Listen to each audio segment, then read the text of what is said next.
Ramadan is here and I didn't prepare. Assalamu alaikum, this is your brother Muhammad Arshad, and in this video I'm going to be sharing with you some tips to make the most of Ramadan right at the start. So we're at that time now where Ramadan is very, very close, and it may be that you're already in Ramadan. So one of the best things you can do for something important and special is plan and prepare. But a lot of us might not have been able to do that just because it's been so busy in the run up to Ramadan. So what I want to do in this video is give you some very, very simple, quick tips that are going to put you in the right mindset for Ramadan, but at the same time give you some really, really practical things to do to try and prepare to make the most of the month, inshallah. So let's begin. The first thing I wanted to say is that I would really, really recommend that you be grateful for Ramadan, okay? When I'm recording this, like Ramadan is like 1.5 hours away, or maybe even an hour. And for me, I get very nervous at this time because this is the last few minutes where I'm without Ramadan, and I feel like I really, really need Ramadan. You know, it's that kind of thing that the soul needs, we need it, and I feel safer once I'm into Ramadan because Allah's mercy is so much more open and stuff. So I want to say to you, be grateful, Alhamdulillah, if you make Ramadan this year. That's the first thing I'd say. The second thing is to realize that Ramadan is about two things, okay? Ramadan is about fasting, and it's about the month of Ramadan. Now, usually in our minds, we put these two things together, right? We're like, well, Ramadan is fasting and fasting is Ramadan. But the truth is that fasting is something separate, and they have separate objectives as well. So fasting is something that has been done throughout time by the Muslims of today, but also the Muslims of previous nations. So we know even people from Bani Israel, they would fast, right? And some of them, not only would they refrain from eating and drinking, but also even from speech. People would have fast from speaking.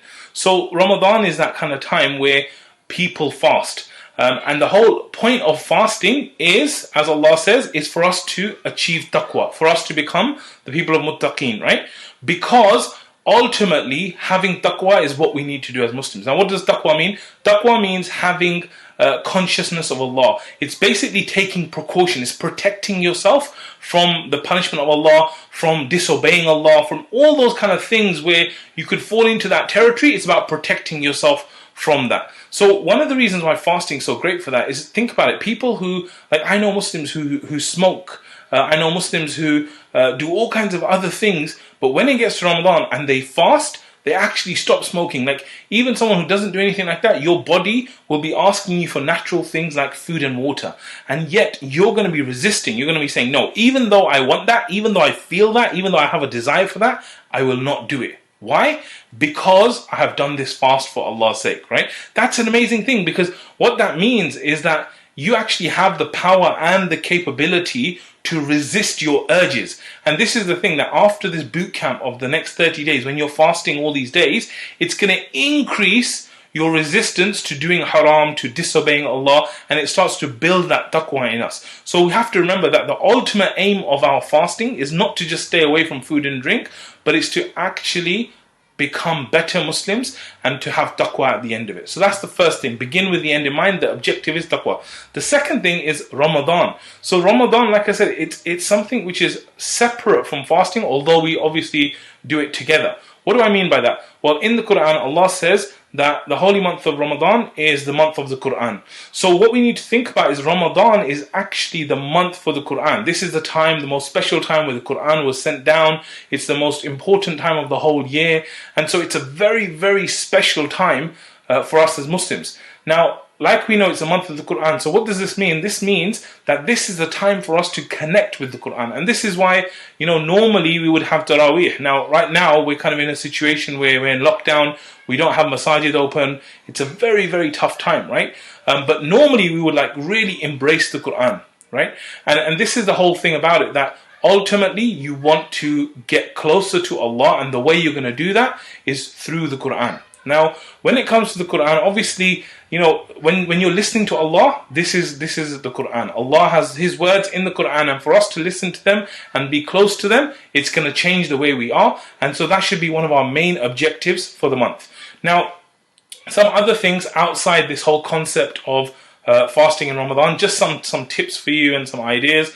One of the things I always do, and this year it hasn't been something I've done because of the whole COVID situation, is giving dates for fasting. So people are going to be fasting, so giving family and friends dates so that they can actually open their fast and break their fast with your dates, I think that's a great thing to do.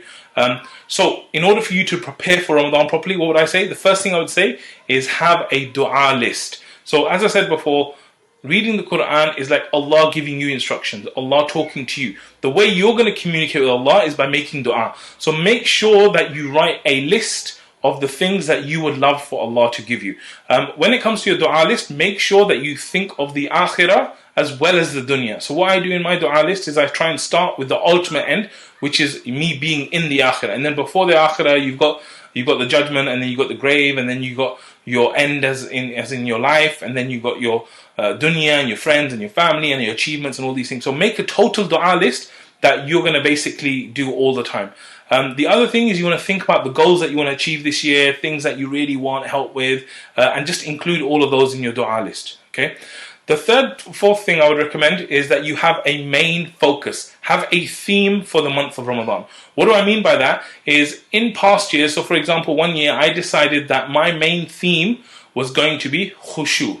Okay, khushu means concentration or awareness in the salah. So what I did is I said, right, this month, my total focus, apart from reading Quran and Taraweeh and fasting, all those things, my main focus in terms of my own personal development is for me to increase my khushu and my concentration in salah. So what I did is I basically planned all my resources. Every time I was taking in content and reading books and all that kind of stuff, it was fully aligned to that one purpose. And so you can imagine if you focus for 30 days on one thing, what kind of development it could bring for you. So choose a main theme, choose a main focus. The other thing is set goals. Okay, so be clear on what are the big things you want to achieve. Like maybe you're saying that for me to have khushu, I'm going to make sure that I pray all my sunnahs every day, right? It may be I want to finish the Quran. It may be that I want to learn Arabic, right? It might be that I want to listen to the whole Quran 3 times over. So whatever your goals are, like think about what would it be amazing if you achieved. And remember, they don't need to be huge, amazing things. It could just be you pushing yourself that slightly to the next level where you feel good and you feel close to Allah by achieving that.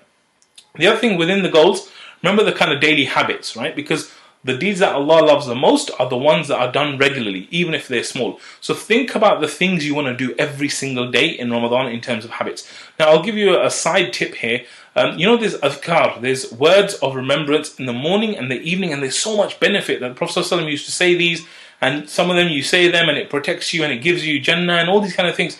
These words, the way I memorized some of these is that I got the book and I just said to myself every single day in the morning and the evening, I'm going to read those words. And after 30 days of reading them, they were automatically memorized in my mind just because I built that one habit. So if you do the same thing, you choose a few habits, you'll find that they start to become a part of you.